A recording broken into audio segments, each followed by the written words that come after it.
Hi, I'm Rachel and I'm one of the occupational therapists at Seashell Trust, and I'm going to talk to you today about top tips for strengthening your core muscles. So before we move on to the tips, let's talk about where our core muscles are and what we use them for. Your core muscles are central to your body here, and they're important for balance, to help you sit up straight, and for activities such as handwriting, using scissors, getting dressed, and many more. How can you tell if you or your child has got poor core muscles?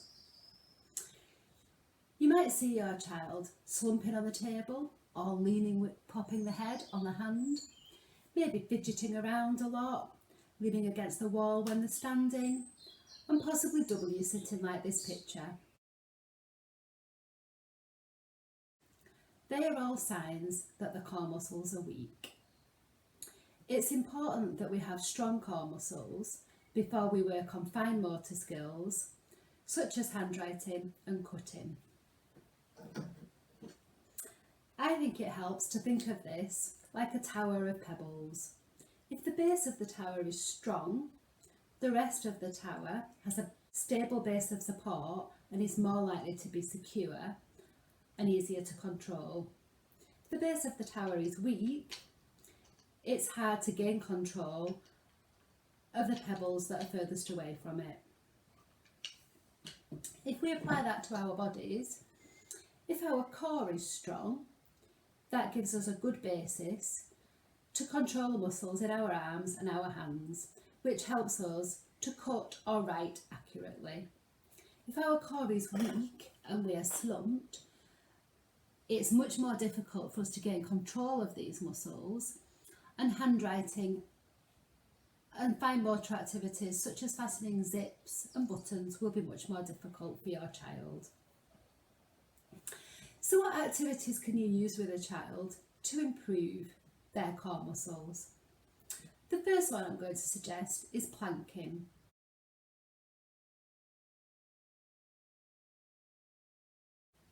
Planking isn't traditionally done in a fun way, but there are lots of ways that you can make it fun with a child.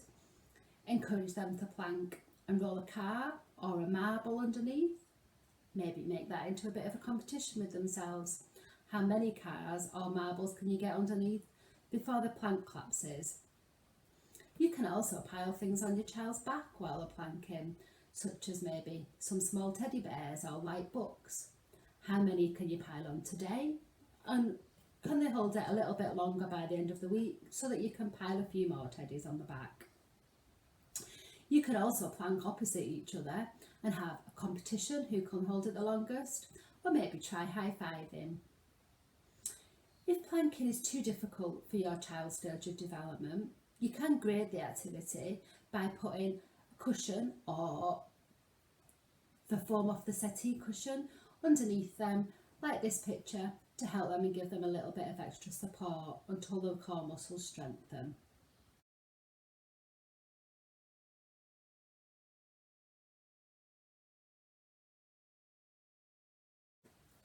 The second activity I'm going to suggest is called tightrope walking. You need either a piece of chalk or a piece of coloured tape to put a line on the floor. Encourage your child to walk heel toe along the line without wobbling. As your child gets better at this, you can make the line wavy and curly to give the child more challenge.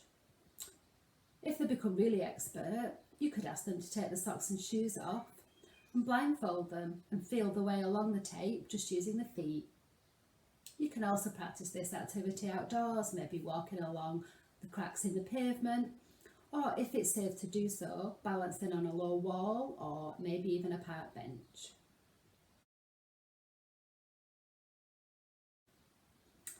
The third activity I'm going to suggest is the game of Twister. That's fantastic for having fun, but also engaging core muscles and promoting gross motor function. If you don't have the game, you can chalk coloured circles on the drive, or maybe sellotape coloured discs to the kitchen floor. You can then use coloured paper discs and descriptions of body parts to pull out of a bag to identify your next move.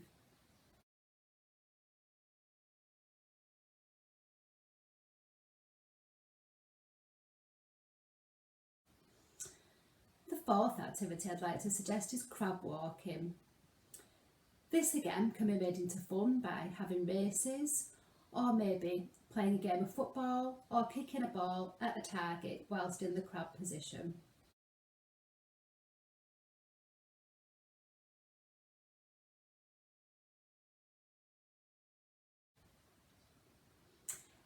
Finally, helping with household chores is also fantastic for the core muscles, particularly activities that help you move a lot or require a bit of strength. Encourage your child to help you in the garden, maybe pushing the wheelbarrow or the lawnmower. Ask them to carry their own laundry downstairs, or maybe carry items in a backpack when you're going out. For example, if you're going out for a picnic, they could carry the blanket and possibly the sandwiches or some cups. Cleaning the car and making the bed are also activities where you need to move a lot and help to strengthen the core muscles.